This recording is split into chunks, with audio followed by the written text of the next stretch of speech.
Wyoming Territory, 1883. The wind cut sharp through the sagebrush as if it knew something wicked had happened. Luke Thatcher spotted her before he smelled the blood. He was riding north out of Sweetwater with a sack of flour and 2 young kids tucked under blankets in the back of his wagon. A dust storm had forced him to take the longer trail around the ridgeline, and that was the only reason he saw the girl tied to the fence. Her wrists were bound with rope rough enough to leave splinters. Her dress was torn at the shoulder, her head low like she had given up trying to lift it. There was dried blood on her cheek, and her bare feet were scraped raw from struggling. Luke pulled on the reins. The wagon creaked to a stop. "Stay inside," he said over his shoulder. His voice was calm, but his jaw was tight. His daughter, Cora, peeked between the blankets. She was 6, her brother, Kit, was 8. They were quiet kids. They had learned quick what silence cost and what it saved. He stepped down from the wagon, boots sinking into the soft dirt. The girl by the fence did not move. "Miss," he said, quiet but firm, "I am going to cut you loose." She flinched when he touched the rope, but she did not speak. Her hands were ice cold. The knots were tight and he had to use his knife. Once free, she collapsed. Luke caught her before she hit the ground. "Easy now." He crouched, one arm under her back, the other cradling her knees. She looked up at him, and her eyes were the color of storm water. "What is your name?" "Junia," she whispered. "Junia Mayfield." Her lips shook as she tried to talk through the grit. "They left me. Said I was no good." Said I. She swallowed hard, tears streaking her dirt-smudged cheeks. "Said I was barren. That's why." Luke looked toward the horizon. There were no horses, no wagons. Whoever they were long gone.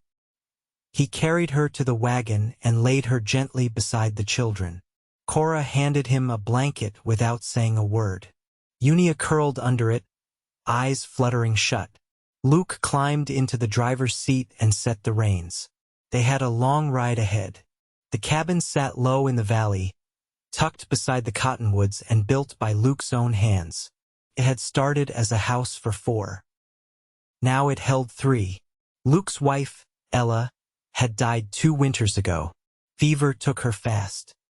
He buried her on the hill behind the barn, beside the cherry tree that never bore fruit. He laid Junia on the cot in the corner and stoked the fire until the room warmed. Cora helped bring water. Kit stood guard by the door like he expected someone to come for her. Junia slept through the night. When she woke in the morning, she sat up slow, blinking in the pale sunlight. Her wrists were bruised and swollen. Luke handed her a cup of warm broth. "Why did you stop?" she asked, voice hoarse. Luke stayed quiet a moment, then said, "Because no one deserves to be left like that." She looked away. "I could not give him a child. That was all I was supposed to do." Luke's jaw worked. "That is not all a woman is worth." She looked at him then, really looked.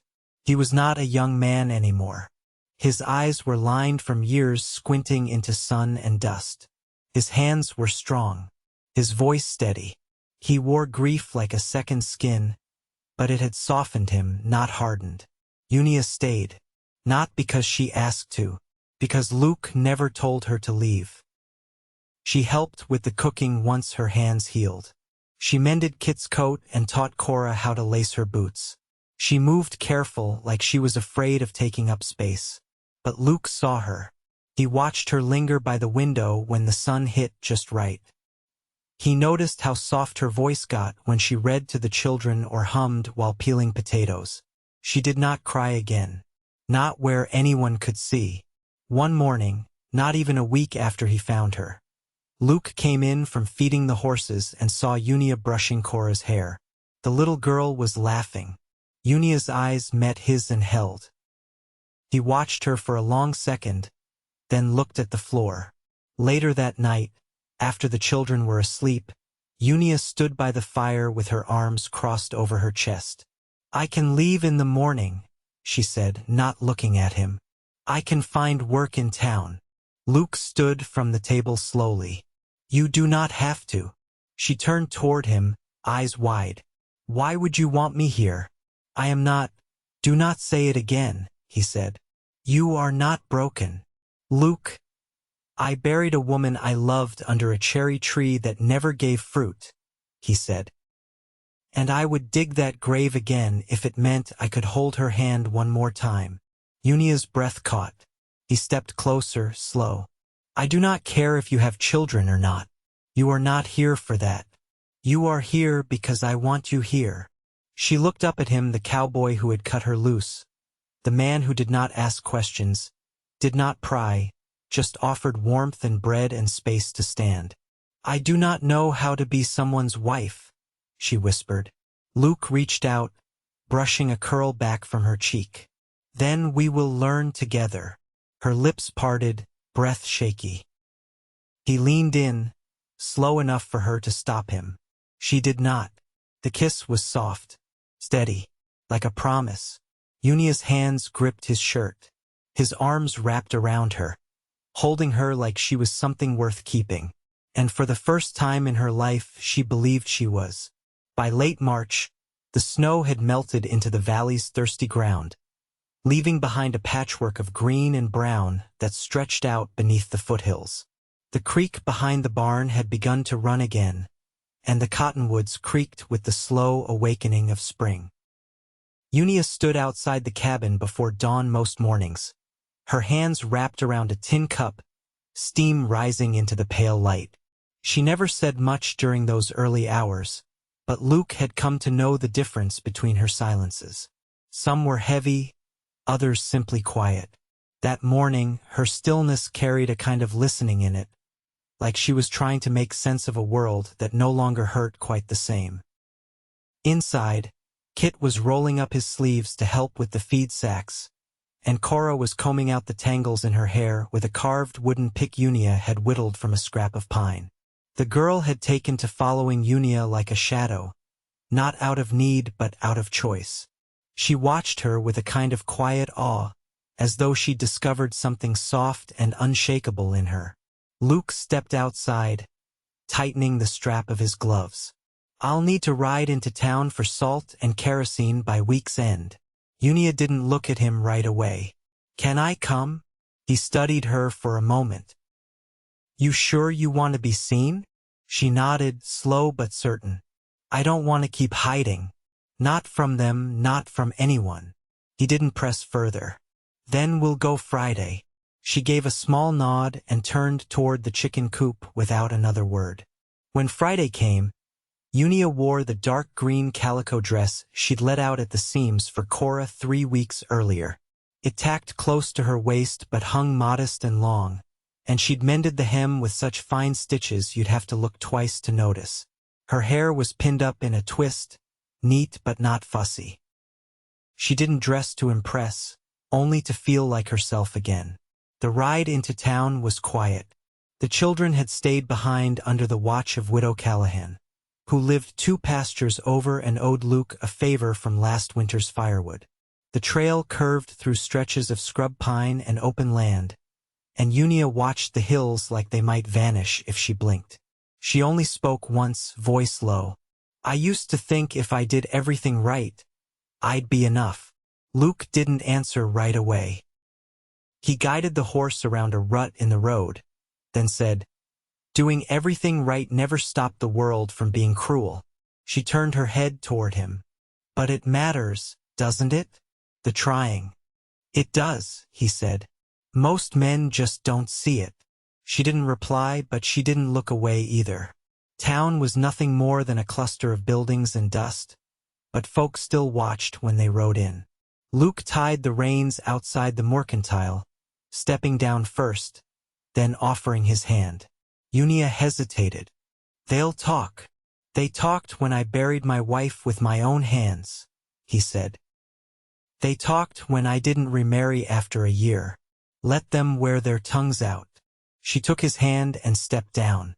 Inside, the air smelled of dry wood and molasses. Junia moved through the narrow aisles, choosing flour and matches, sugar and lye soap, while Luke bartered for salt and kerosene with Mr. Branson, who ran the store with a ledger full of names and debts. The man's eyes flicked to Junia more than once, but he said nothing, just tallied the goods and nodded when Luke handed over coin. When they stepped outside, the sun had risen high enough to warm the dust. Junia shielded her eyes and said, "It's strange. I thought I'd feel smaller than this, but I don't." Luke handed her the small parcel tied in brown paper. "You don't have to be small anymore." They rode home slow, the wagon heavy with supplies. Junia leaned back against the seat, her hands resting in her lap. The wind lifted a few strands of hair loose from her twist, and she didn't tuck them back. Luke glanced over once. "You planning to keep sleeping on the cot?" She looked at him, startled but not offended. "I hadn't thought about it." "I have," he said. "There's room in my bed. I don't mean just sleep, just space." Junia turned back toward the hills. "I never shared a bed with someone who wanted to share it with me." He didn't touch her, didn't reach, just waited. She didn't answer with words. But when they reached the cabin, and the children ran out to greet them, she smiled and took Cora's hand. That night, after the fire burned low and the windows glowed with moonlight, she stepped into the bedroom with her blanket folded under one arm. Luke sat up. "You sure?" She nodded. "I'd like to learn what peace feels like." He lifted the edge of the quilt. She slipped beneath it, turning her back to him but close enough to feel the heat of his body. He didn't touch her. He didn't speak. In the dark, she whispered, "Thank you for calling me something I never believed I could be." Luke watched the ceiling, eyes stinging. "You're my wife," he said. "Not because I needed one, because I saw you and knew." Junia closed her eyes and let the quiet hold her. For the first time since she could remember, she slept through the night without waking once. By mid-April, the land had shaken off winter's sleep. Calves muled in the lower pasture, and the creek behind the barn ran fast and cold. Luke had taken to rising before first light, but now there was a second cup of coffee cooling beside his on the table. Junia sat across from him, hair braided down her back, sleeves rolled to her elbows as she stitched a patch onto Kit's work shirt. She didn't ask for chores. She simply did what needed doing, same as him. Luke set his cup down. "I was thinking of putting in a second row of corn behind the stable. Water's holding better this spring." Junia didn't look up. "I can handle planting if you lay the furrows." He nodded once. "We'll go out after breakfast." Cora came padding into the room with dirt on her knees and a small toad cupped between her palms. Junia shook her head, not unkindly. "That one belongs outside." "I'm gonna build him a pond," Cora said matter-of-fact, slipping back through the door before anyone could answer. Luke leaned back in his chair. "She's turning wild." Junia smiled small, but there. "I think wild suits her."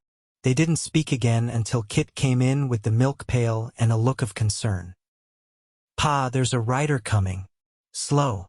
Luke stood. "You recognize him?" Kit shook his head. "Not from town. Looks like he's been out a while." Luke stepped onto the porch and waited. The man came close enough for dust to settle on the porch rails before he pulled his horse up. He wore a trail coat and a pistol, and his eyes were bloodshot. Dust clung to his boots and collar. He tipped his hat, but didn't dismount. "Name's Caldwell. Came looking for a woman. Junia Mayfield." Luke didn't move. "What's your business with her?" "My brother married her," Caldwell said. "She ran off last season. He says she took silver from his strongbox." Junia stepped out behind Luke, voice steady. "That's a lie." Caldwell squinted. "You denying you were his wife?" "I'm saying he left me tied to a fence with no shoes because I couldn't give him a son." Luke's hand rested on the porch rail, knuckles taut. "She's under my roof now. You got some lawful claim, you bring a sheriff. Caldwell narrowed his eyes. You take in every woman with a story, or just the ones that lie sweet? Luke came down the steps, slow and measured. You're not welcome on my land. You ride out now, you'll keep your teeth. Caldwell spat in the dirt, but turned his horse. As he rode away, Junia let out a breath she hadn't realized she'd held. I didn't take anything, she said quietly. Luke didn't answer right away. He looked out toward the hills until the man was a speck. Then he turned to her. You don't have to explain. Not to me. Junia touched the edge of the porch post, fingers curling tight. I thought he'd forget me. Just let it lie. Men like that don't forget what they think belongs to them. She looked at him then. And you? I remember what's mine because I choose it. That night, Junia didn't braid her hair before bed. She left it down, soft against her shoulders, and lay beside Luke with her head tucked under his chin. Do you think he'll come back? She asked.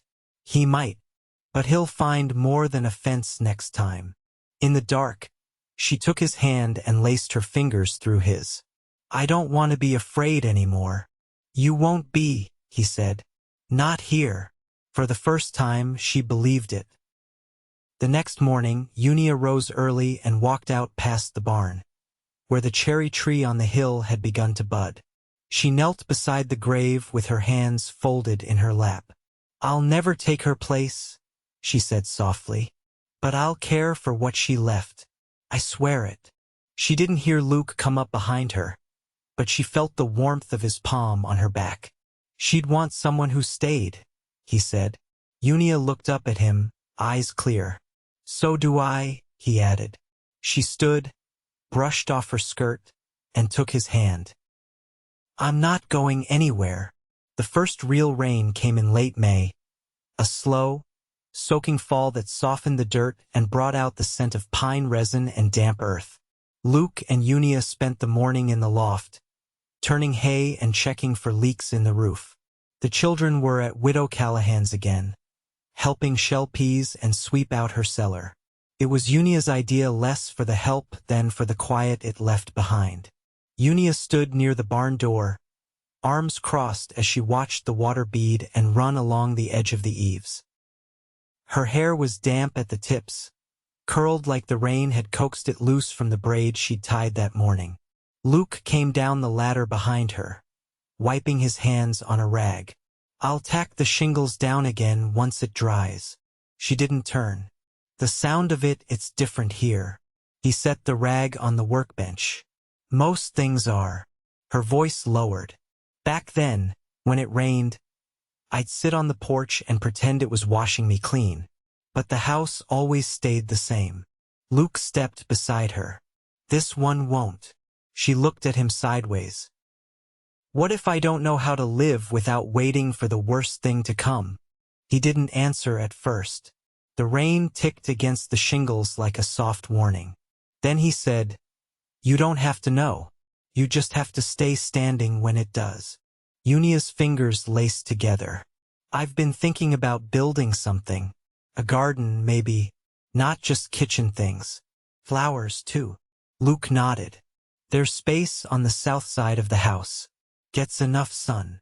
I'd like to plant something that doesn't feed anyone, she said. Just grows because it can. The next morning, while the ground was still soft, she marked the border with stones and broken bits of wood. Cora helped her dig, and Kit found a handful of seeds tucked in an old tobacco tin in the barn rafters. Marigolds, foxglove, and something unmarked that Junia said would be worth the wait.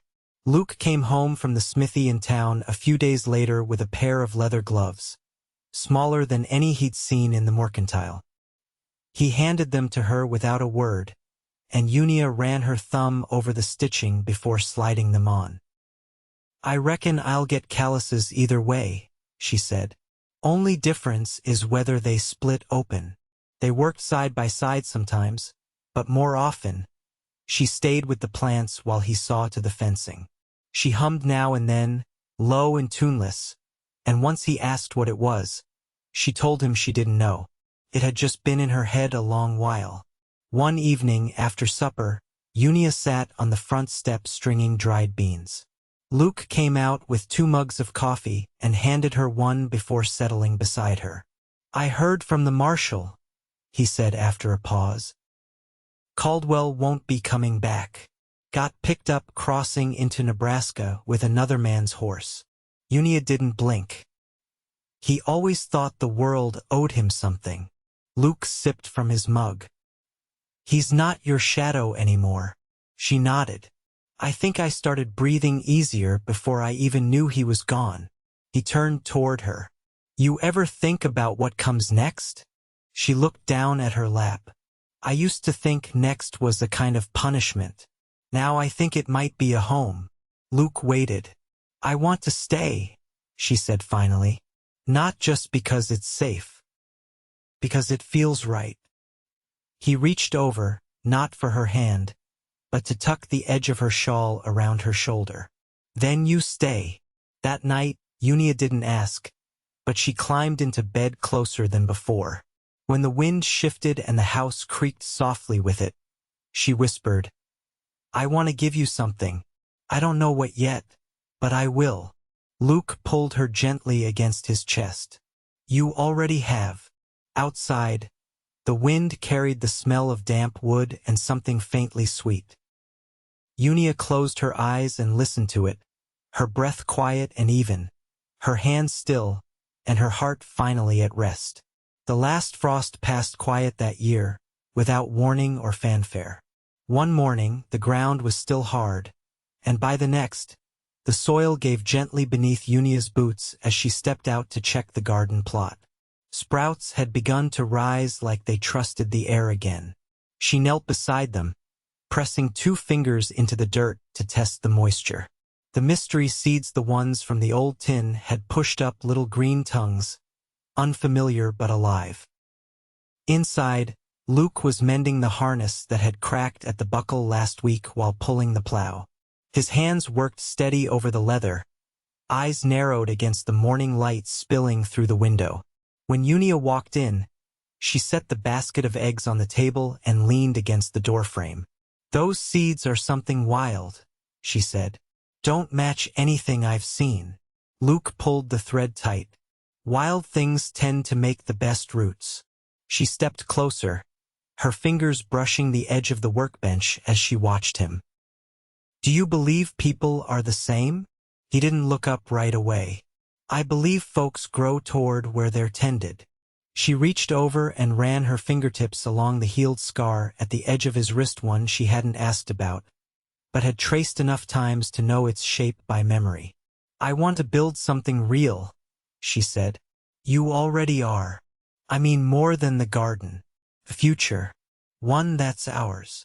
Luke finally set the harness aside and turned to face her fully. The air between them felt warm, filled with something unhurried but certain. "What do you want it to look like?" he asked. Junia's voice was soft, but sure. "I want to marry you, not to be safe or sheltered or needed, just because I love you." Luke didn't speak right away. He reached up and cupped her face with the same care he used to hold a foal's muzzle in winter. His thumb brushed beneath her eye. "I never thought I'd have 2 good loves in one life," he said. "But I'd marry you today if you asked." She kissed him slow, with both feet planted firm on the floor. They wed beneath the cottonwoods, with Cora carrying a small bundle of wildflowers and Kit standing straight in the shirt Junia had patched that spring. Widow Callahan brought a ribbon cake and insisted on tying a blue thread around Junia's wrist for luck. No preacher came, just a promise spoken clear and honest between 2 people who had known what it meant to lose and still chose to stay open. That night, after the children were tucked in and the fire burned low, Junia sat on the edge of the bed, unpinning her hair. "Do you ever miss what you had before?" she asked. Luke moved behind her, brushing her braid loose with his fingers. "I miss her kindness, her laugh. But the ache doesn't chase me the way it used to." Junia turned. "Because of me?" "Because of time," he said. "And because you brought something back that I thought was gone." "What's that?" "Hope." She leaned into his chest, bare feet tucked beneath her. I used to think I'd be remembered for what I couldn't give. Luke held her tighter. You'll be remembered for what you grew. The next morning, the garden bloomed. Pale blue blossoms had opened along the tallest stalks, delicate and unfamiliar. Junia knelt beside them, brushing her knuckles against the petals. She didn't need to know their name. They were enough. By midsummer, the house felt fuller. Not louder, just more complete. Junia's sewing hung from the back of the chair she favored, and Luke's tools rested in neat rows beside the hearth. The children had taken to calling her Ma without being asked. She never corrected them. On a warm evening in late July, as dusk settled over the hills and the sky turned the color of smoldering coals, Junia sat beside Luke on the porch, her hand resting low on her belly. You sure? He asked. She nodded. 2 months, maybe 3. I didn't think it could happen. He didn't say anything, just reached out and held her hand in his. I'm not afraid, she said after a while. Neither am I. They watched the stars come out, one by one, until the sky was full of quiet. Inside, Cora's laughter rose briefly, followed by Kit's voice reminding her to hush before the candle burned out. Junia leaned her head against Luke's shoulder. No one's waiting to take this from us. No, he said. They're not. And they never did. The child came in late January, born in the quiet hours before dawn. A girl, strong-lunged and dark-haired, with eyes that opened too early and looked straight at Junia like she already knew her. Luke held her with both arms wrapped around her small weight, his breath caught in his throat. Cora named her Lark, because she said she'd heard one singing outside the window that morning, even with snow on the ground. Years passed. The garden grew every spring, more flowers than vegetables, more color than need. The tree on the hill bore fruit once, just enough to fill a pail. Junia made preserves with them and left a spoonful at the grave beneath the blossoms. Luke's hair turned silver at the temples, and Junia's laugh deepened into something warm and lasting. The children grew tall, bold, and kind. They learned how to mend fences and tell the truth, how to ride a horse and tend to grief. The house never changed much. The walls stayed thick, the windows clear. But the air inside was always warm, always carrying the scent of something cooking, something growing, something safe. And in that place, where pain had once lived quiet in the corners, love settled in instead, steady, certain, and lasting as the land.